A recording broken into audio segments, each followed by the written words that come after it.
Hello everyone and welcome back to my channel, Joyful Jessie. If you are new here, I am Jessie. Today's video is one that I am so super excited and over the moon to share with you guys. How to make arroz con dulce in the Instant Pot. I know, it's revolutionary, it's amazing. So make sure you stick around and watch. If you are new here and you have not yet subscribed to my channel, please go ahead and hit that subscribe button and turn on your notifications so that you never miss when I post a new video. Those of you who already subscribed, thank you so much. It brings me so much happiness to have you here. So you heard me right. In today's video, I am going to be showing you how is it that I make arroz con dulce in the Instant Pot. For those of you who do not know what arroz con dulce is a traditional Puerto Rican dessert. In English, it's simply sweet rice pudding. I guess we can call it that way. We serve during Thanksgiving. In December, you're about to get at least 2 to 3 different arroz con dulces from different people. Like, everybody's making it, but it's good all the way through. If you ever have any gatherings, if you ever go to any like dinners or celebrations that there's like a potluck or a variety of foods that people are just getting together to eat, you are bound to find arroz con dulce in there. So let's go ahead and get started.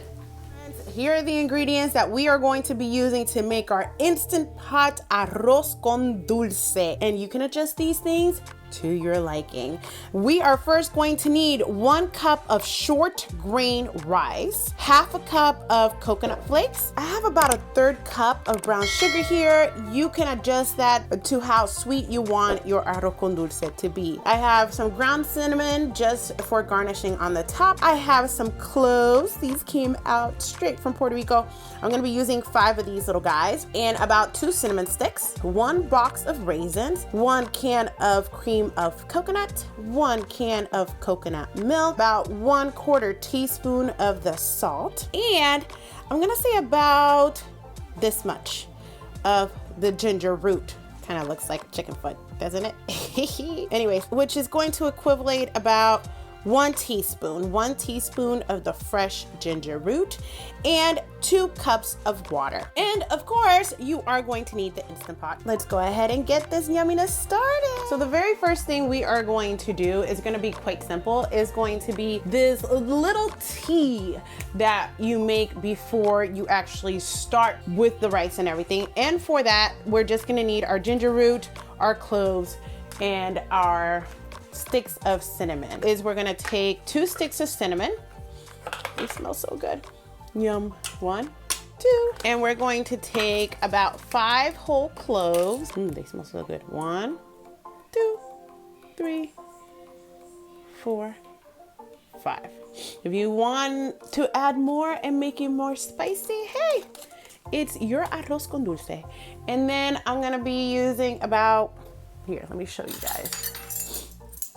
The measurement of 1 teaspoon of the ginger root. So for that, I'm gonna cut here and I'm gonna slice it and put it in there.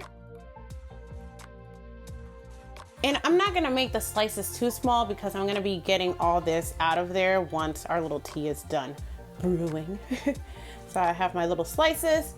I'm gonna pop it in there. And then what I'm gonna do next is pretty simple.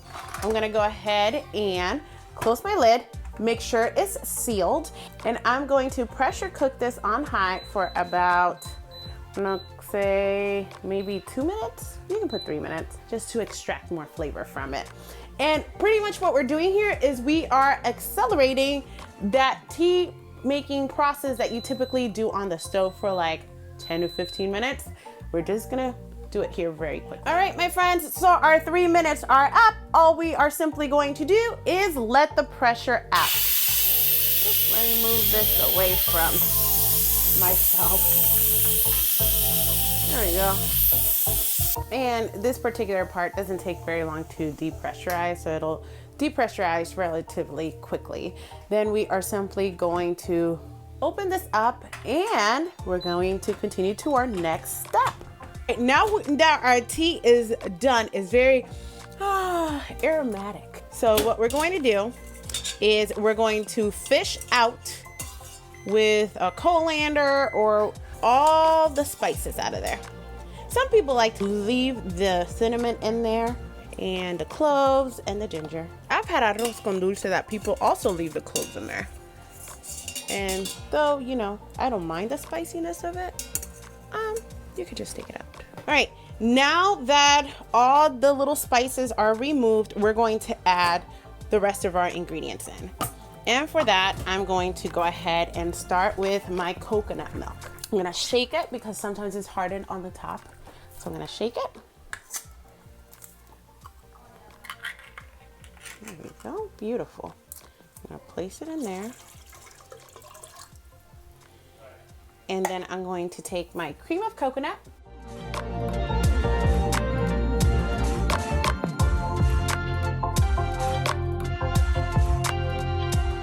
I'm gonna go ahead and add the brown sugar. Now, here's where you wanna use your discretion because the cream of coconut does make this sweet already.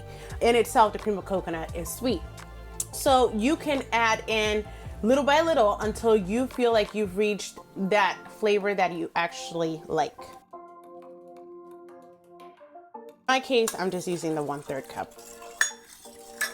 Now I'm going to add 1/4 teaspoon of the salt. Salt is essential, I feel here. Like it gives it a really good taste. Like just like the tembleque, it always needs that little pinch of salt to make it like good over the top. It's the same thing here. You just need a little bit of salt just to make it perfect. And then I'm putting my 1/2 cup of coconut flakes. Now for our last ingredient is going to be our 1 cup of short grain rice. We're gonna mix it all together.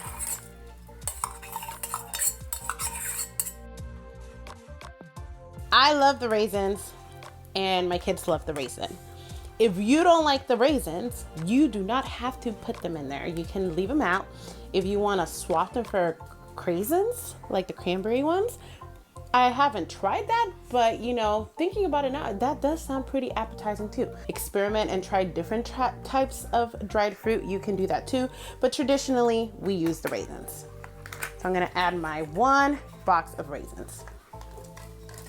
And then I'm just gonna give it a final move to evenly distribute those raisins around. Okay, now I'm gonna take the lid and simply cover this. Oftentimes people just manually override whatever these preset buttons are. I personally like the preset buttons and I like to use them. So for this particular case, we are going to use the one that says porridge right here. All you have to do is click that and it'll automatically default to the 20 minutes that it comes pre-programmed with. Make sure that this up here is closed. The valve is closed because that will allow it to pressurize. And all we really have to do now is wait till it's done doing its thing. And once those 20 minutes are up, we're just gonna let it sit for 10 minutes of natural release before we remove the rest of the pressure in there.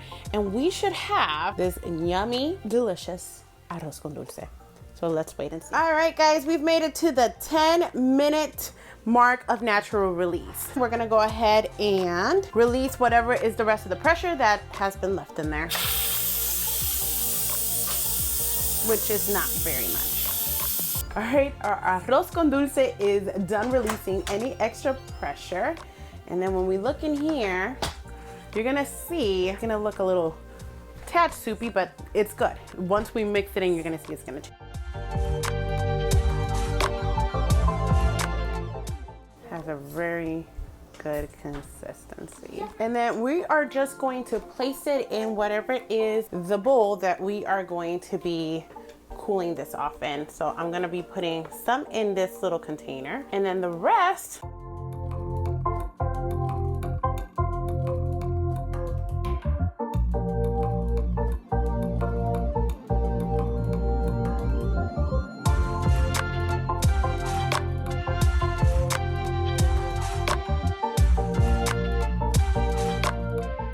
Once we are done garnishing, and you can make it look however you want to look, put as much cinnamon as you want on it or not, then we're going to place this in the refrigerator for several hours for it to set and cool. And you're going to see that it's going to get a little firmer as it cools, and then once it's cooled, then it's going to be ready to be enjoyed. All right, guys, the arroz con dulce has been setting in the refrigerator for about 2 to 3 hours, and it is now time to give it a try. You see how it has a nice sprinkling of cinnamon on the top, and it has some raisins all around, and it has set pretty sturdy. When you guys first saw it, when I took it out, you saw how it was still a little bit loose. As it cools down, it does become very sturdy. Oh, here we go.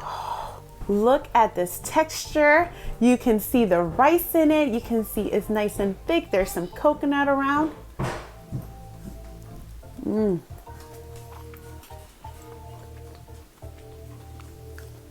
And the consistency is absolutely perfect. It is really good. So, oh, no one wants to try some. Come on in. Let's see. It's yummy. You like it? Isn't it good? He is very honest about stuff. And when he says he likes it, he's telling you the truth. Now is your turn to go ahead and give it a try. It is that simple. If I can do it, you guys most definitely can do it as well. And please make sure to let me know on the comments below, how did yours turn out and what did you change and alter from it to make it your own? Thank you so much for watching, and if you enjoyed this video, please remember to like and subscribe. I'll see you next time. Bye.